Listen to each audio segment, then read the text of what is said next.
যে সমস্ত পিতামাতা তার সন্তানদেরকে বঞ্চিত করেছে, এই সমস্ত পিতামাতা যদি সারা জীবন তাহাজ্জুদ পড়ে, সারা জীবন হজ করে প্রতি বছর, সারা মাস যদি সিয়াম রাখে আর সন্তানকে বঞ্চিত করে, এই সমস্ত পিতামাতার হজ, তাহাজ্জুদ, সিয়াম এক বিন্দু কাজে লাগবে না, 1 ইঞ্চি কাজে লাগবে না, তাকে জাহান্নামেই যেতে হবে। কারণ ছেলের সাথে অন্যায় আচরণ করে সেটা চূড়ান্ত। যে সমস্ত সন্তান তার পিতামাতার সাথে অন্যায় আচরণ করেছে সামান্য কোনো সম্পদের জন্য, এই অন্যায় যদি করে থাকে, আর এই সন্তান যদি সারা বছর তাহাজ্জুদ পড়ে, সারা বছর সিয়াম রাখে, প্রতি বছর হজ উমরা করে, তারপরেও পিতামাতার সাথে অন্যায় আচরণ করার জন্য তাকে জাহান্নামে যেতে চূড়ান্ত বিষয়, জাহান্নাম ধরা আছে চূড়ান্ত।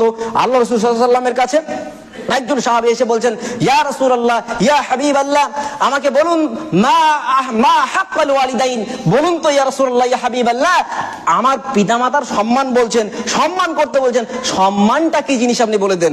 আল্লাহ রাসূল বলছেন, শোনো তোমার পিতামাতার সম্মানটা কি জিনিস, হুমা জান্নাতুকা হুমা নারুকা। তিনি বলছেন, তুমি তোমার পিতামাতার সম্মান জিজ্ঞাসা করছো, তুমি তোমার পিতামাতার অধিকার জিজ্ঞাসা করছো, শোনো তাহলে, তারাই তোমার জান্নাত, তারাই তোমার জাহান্নাম। আপনি বুঝেন কি করবেন, চিন্তা করুন আপনি কি করবেন। আমি আপনাকে কোনো ব্যাখ্যা বিশ্লেষণ করতে যাচ্ছি না।